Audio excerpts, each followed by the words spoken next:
Today we are discussing one tribe of Andaman Islands, that is ONGE. Where is this tribe located? See, this is where it is located. This is ONGE.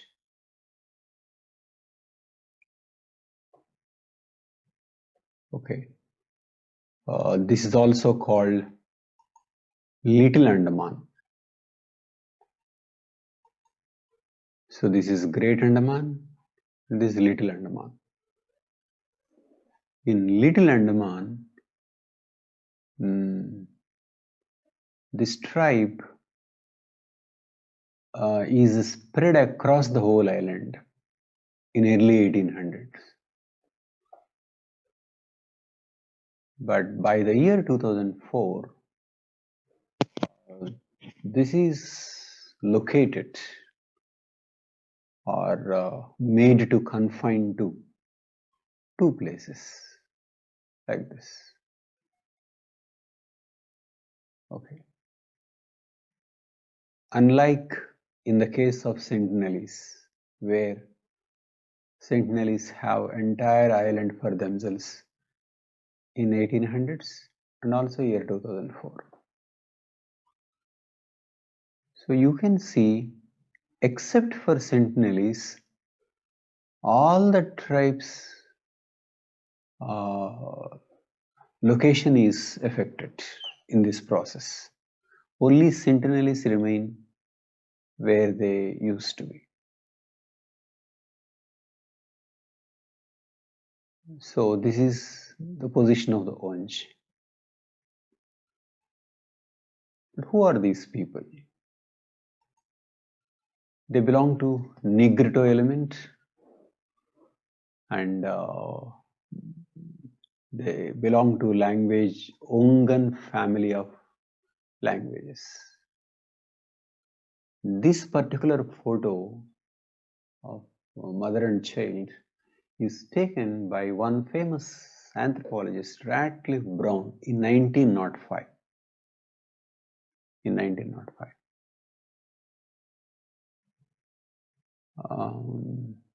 Means Radcliffe Brown could approach them and take photo, unlike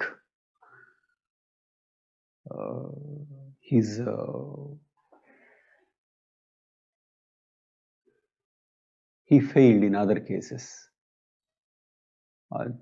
These people are considered very mild. For example, M.V. Portman, who is a British naval officer, is known for documenting Andamanese tribes between 1879 and 1901, described these people as mildest, most timid and inoffensive group of Andamanese that he had ever encountered.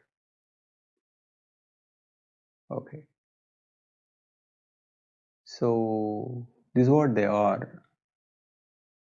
And very recently, their racial profile also is, genetic profile also is clarified. Analysis of patrilineal lineages indicate that all carry Y-DNA haplogroup D.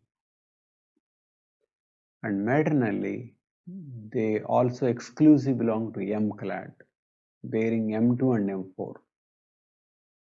So maternally M and paternally Y. This is the genetic profile of this tribe. Okay. So they are no longer isolated.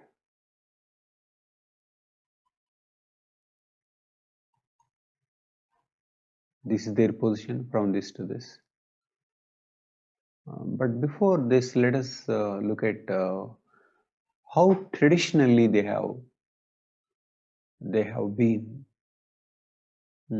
Because we have much of data on these people. So let us see their food habits. In 1963-4, average daily food gathered by ONGE from the studies made by Bose shows this is their food habits. So average daily food gathered by the entire society is this: pig, fish, turtle, seashell, crab, is the link. Which means they are taking a lot of non-vegetarian food. And pig constitutes 50%, fish around 20%, turtle 3%, and plants, roots. Okay.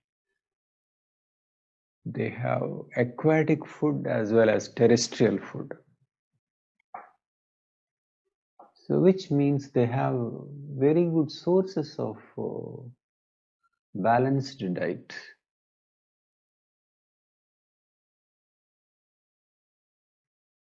And men and women are involved in this. This is the division of labor. Men fish with bow and arrow in open sea, whereas women use nets in the streams and creeks to catch fish. And weaving a fishing net is woman's task. Men do pig hunting and turtle hunting. So essentially, hunting is man's activity, and also collecting plus weaving, things like that are women's activity. We know women's activities tend to be childcare compatible. That's how division of labor between man and woman is determined.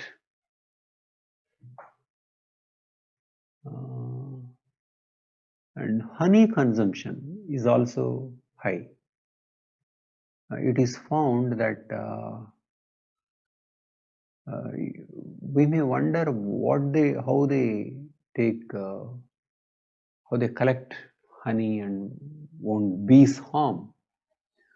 Seems they do this particular plant leaves, Apis dorsata leaves, chewed and juice smeared all over the body before they climb for honey. And interestingly, juice is spit on the bees also, they move away. And only a part of the comb that had honey is taken.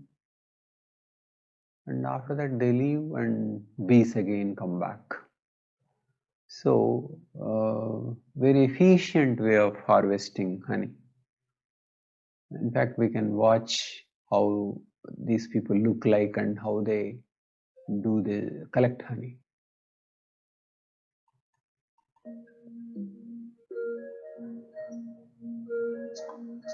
Mit großer Treffsicherheit fangen die Männer Fische mit Pfeil und Bogen. Die Fischer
in den Hütten miteinander ruhen. So definitely that was long ago. Um, Now so many things took place. That land, that is Little Andaman, is occupied by many people. So many changes took place. Why so many changes took place? Why are outsiders interested in this? Outsiders are interested because of two reasons: land, forest, timber.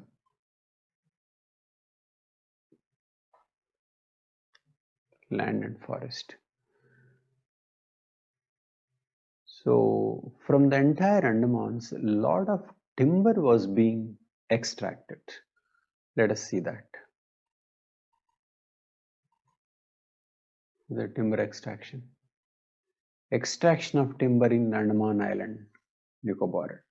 Andaman, Nicobar Islands. All the islands put together. Between 1869 to 1929, per year, in cubic meters, 15,300 cubic meters, 30 to 50, like this. It's a huge increase from 1970s onwards. This is from Forest Department data. So, lot of timber is being extracted from the forests of Andaman and Nicobar Islands. That is one. And next, these islands are also used for the settlement by outsiders.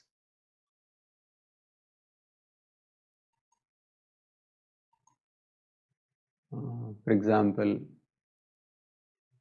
18,000 people in Little Andaman, no outsider in 1960s. Now 18,000 from India, Bangladesh and Nicobar Islands settle in Little Andaman. 18,000. So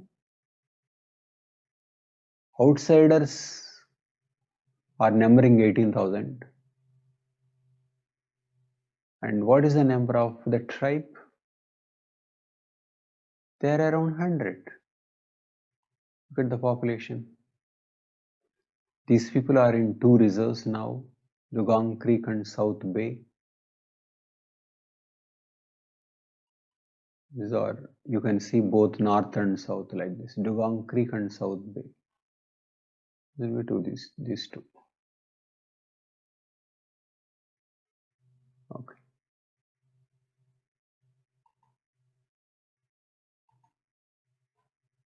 And look at what is happening to the population. 672 in 1901. By 1911, 630. By 1920, 340. 1930, 250. 150. 129. So, the data about food they have been collecting per day is being consumed by around 120 plus people. Next, 112 in 1971, 101 in 2011. So, 100 tribals and 18,000 settlers. Why is this depopulation? First, resource erosion. And also, they are not so fertile, it seems. 40% of couples are sterile and women rarely get pregnant before the age of 28. So, on the whole, the fertility rate is low, and combined with that, resource erosion. They're being shunted to a small area, and their economy is being changed.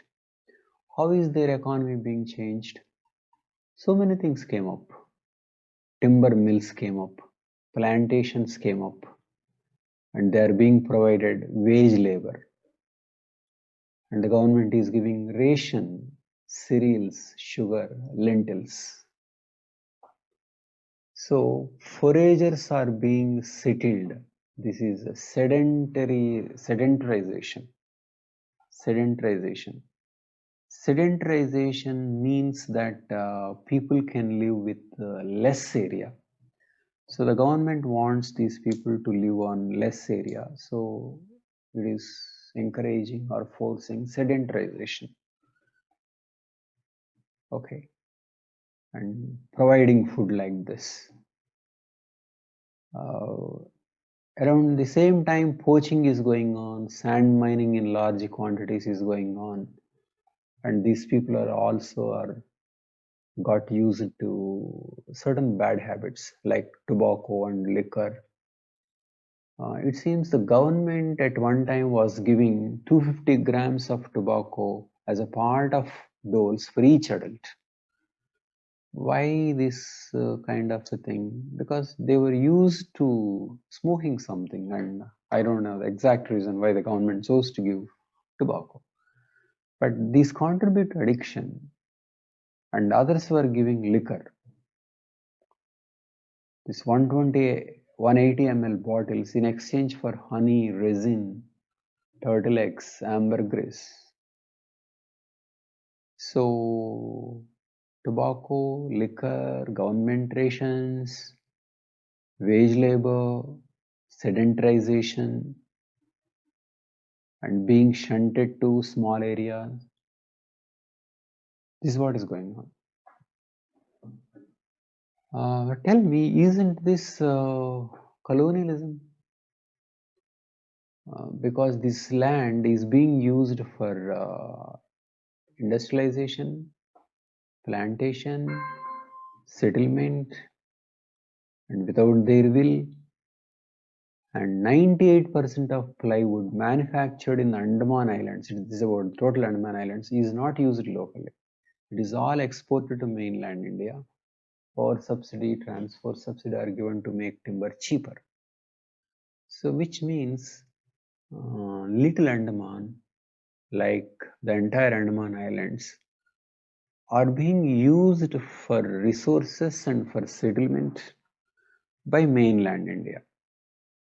So mainland India could do all these things except in the case of Sentinelese. So one can ask why only Sentinelese left and nobody else is allowed to be isolated. I think the size of the island mattered a lot. For example, Sentinelese are there only in a 60 square kilometer land, whereas ONGE 730 square kilometers land. So the ONGE land is around 12 times more than Sentinelese land.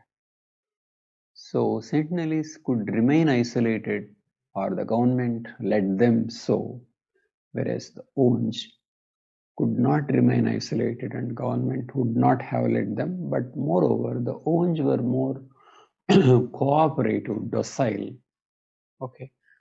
But probably even if people, they were like Sentinelese, the government would not have allowed the entire Little Andaman to the ONGE. So, so these are the issues that are important in the debate on whether the tribe can be isolated or whether it will be absorbed or assimilated. So this is the story of the ONGE.